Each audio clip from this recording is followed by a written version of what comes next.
Hello, this is Irina K and welcome back to my channel AstroBabushka.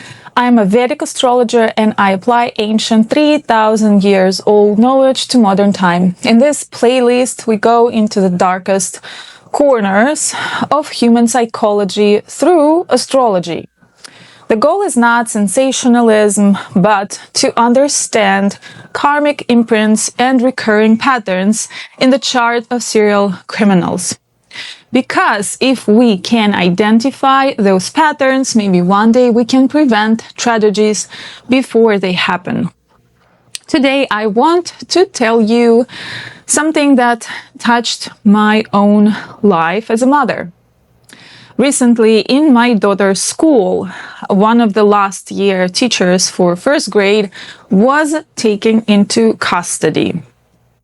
He was charged with possession and distribution of child pornography. Thank God he was not leading my daughter's class, but he was there in the same hallways, in the same playground, around all of the other children. The case was all over the state and even made national headlines. And I remember thinking, we send our children to school believing it is the safest place, but sometimes the danger hides behind a trusted role. For me, as both a mother and an astrologer researching the charts of criminals, it was another wake-up call. Out of shock, I went to Google and typed pedophile case in school, New York. I couldn't believe my eyes. Case after case, headline after headline. Yes, schools are under stress. Teachers are underpaid, especially in public schools. After COVID, many left the profession, so the pool of applicants shrank dramatically. But should safety suffer because of that? Should background checks and psychological evaluations become weaker? Absolutely not. And here's the radical thought I keep coming back to. Why not also consider astrology as an additional tool and layer of screening? Not to accuse, but to identify risk patterns. Just as we do medical checkups to prevent heart attacks, why not use every possible tool to prevent crimes against children? Of course, let me say clearly, no horoscope can stamp a person as a criminal. Astrology shows tendencies, vulnerabilities, karmic debts. How they manifest depends on free will, environment, upbringing, and dasha cycles. But in the charts of those already convicted, I see repeating signatures. And here are some of the most striking ones. Moon afflicted by malefics, especially moon with Rahu, Saturn, or Mars. This often points to disturbed emotions, obsession, or cold detachment. Fifth house and its lord afflicted. The fifth represents children, joy, romance. When Rahu, Saturn, or Mars sit there, natural affection can warp into destructive urges. Venus-Rahu or Venus-Ketu connections. Venus is planet of pleasure, harmony, and love. With Rahu, desires becomes compulsive, taboo-seeking. With Ketu, disconnected and distorted. Rahu-Mars aspects can be aggressive, uncontrolled sexual energy.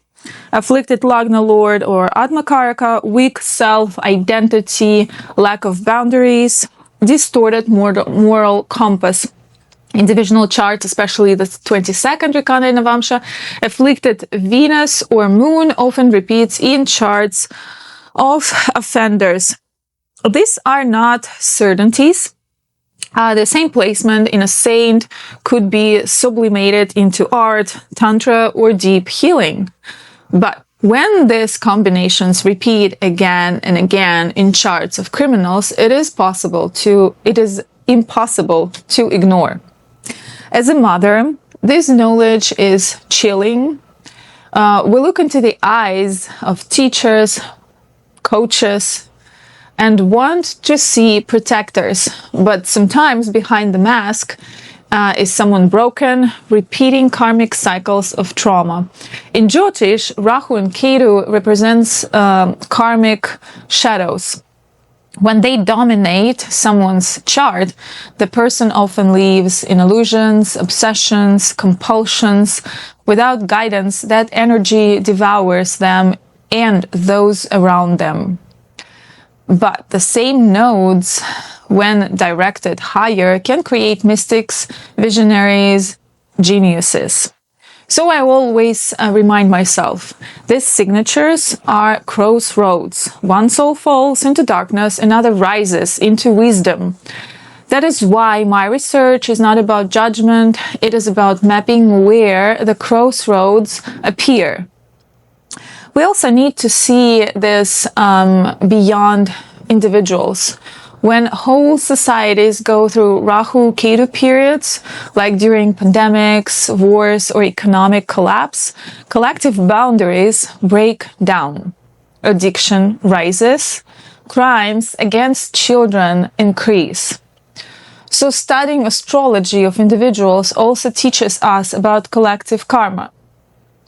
Right now, I have gathered a list of at least 20 criminals for my next video analysis with exact birth data, which is crucially important.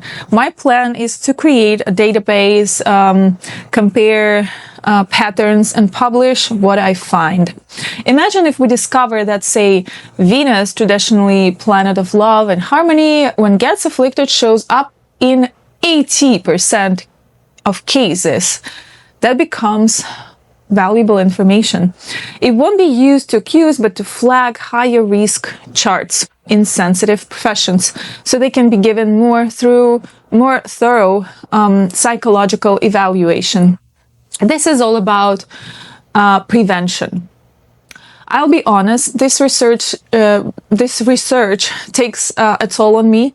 Sometimes after reading through charts of murderers and pedophiles, I feel heavy, hopeless, even sick. That's why I meditate twice as much as before.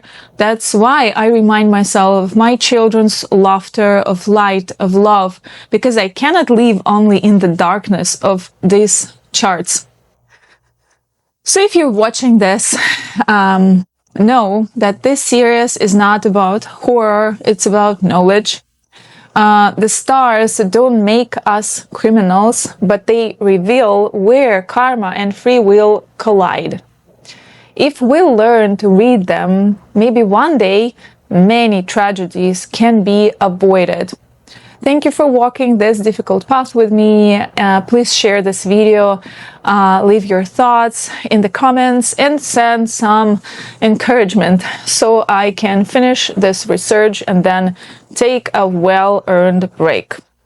See you in the next episode. Bye.